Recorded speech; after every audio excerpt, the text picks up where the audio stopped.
What's up, Hylians? Welcome to High Force. I'm going to be talking to you about trailer number 3. So, we were all wrong about a lot of stuff, me included. I'm going to drop some bombs on you right now. So, the underground ruins from trailer 1 are Zonai ruins, and the figure on the wall was their leader, aka the man who was speaking to Zelda in trailer number 3. Remember when he put his arm on her shoulder? The character here is obviously who the Sheikah designed their life after, maybe their god perhaps. You can even see a third eye that's closed on the forehead. If that opens up, it resembles the symbol that they use exactly. Link is resembling the Zonai ancient warrior when he's in his tattered clothing, and Zelda is resembling Hylia when we see her donning the white gown. And Ganon is resembling both his Wind Waker iteration and Demise at the same time. Perhaps they create each other symbiotically. Maybe that's what this is all about. Maybe it's not a loop in time, maybe it's a loop of Demise and Ganon creating each other. Not that Demise is the sole source of all this, maybe it's actually symbiotic. The item Zelda held in her hand as she said, "I'm the only one who can do this," is one of the items around that figure on the wall, or the tears as we were calling them. I was calling them vessels in my last video because I thought we had to collect tears, much like Skyward Sword and Twilight Princess, because again, with the whole thinking this was tied into past games, that's why I also thought the carving on the wall was Midna. But in the back of my mind, I always thought it's probably just someone we've never seen before. They're giving us something new for once, you know? This is not just rehashing old events.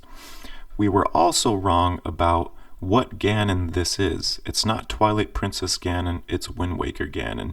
At least that's what he resembles more when he's revived to me, because Wind Waker Ganon was thick. We've never seen Ganon look like that before. He's always had, more of a leaner, muscular build, not just thick and muscular. So I think that gives it away to me.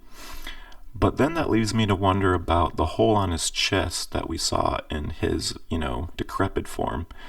That's what Twilight Princess Ganon sustained in his battle, whereas Wind Waker Ganon got a blow to his forehead. So, that part is kind of throwing me off. But then we also saw the jewel on his head glow. Maybe it has some connection to his wound. Who knows? And maybe the chest thing with the malice coming out had no connection to anything in the past.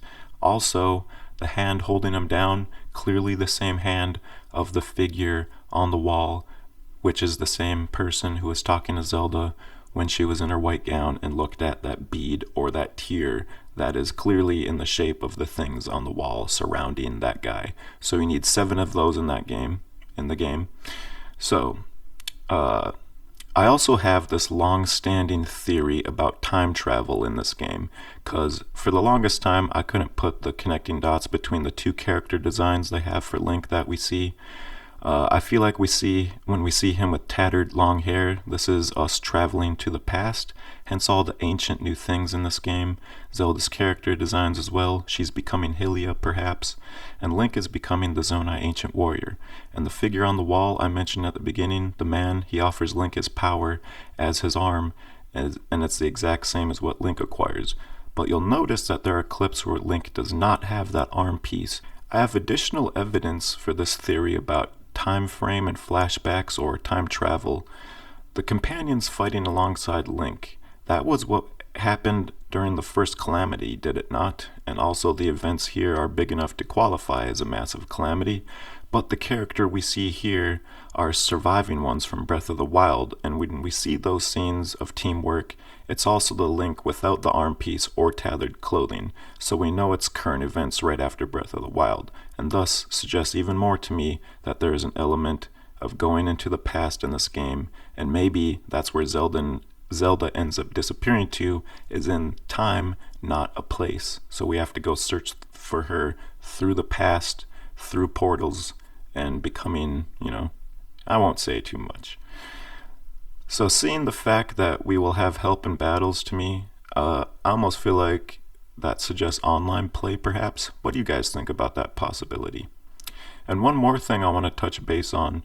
Nobody seems to be talking about this at all. The symbols on the ground, I still haven't made up my mind about. It could be you see them when you travel to the past, and the portals to the past are swirling green things. This would explain why some scenes, like the Twin Peaks, are not split. He starts out, normal, with his hair tied, and he doesn't have the arm looking the way it does. And then all of a sudden, he's tattered and does have the arm. But being tattered would suggest, in the past, to me, like he's been there for a while and he's been struggling. This is the ancient warrior, the Zonai ancient warrior design. Some people spilled the beans on the art book. If you look through the book, there's a red-haired dude who looks similar to Link, but his hair is just red, not blonde, and he has Zonai clothing, looks exactly like the ones he's wearing. So I think Link is becoming an iteration of that person, and that's why everyone else is becoming iterations of who they're created after.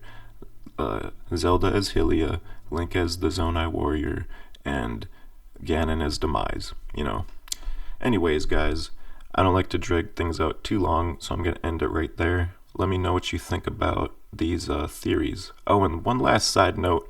We saw a Malice Lionel, so you can stop complaining about if they're going to put them in the game now, guys. Okay, that's all for now. Peace. Go smoke some weed, bish.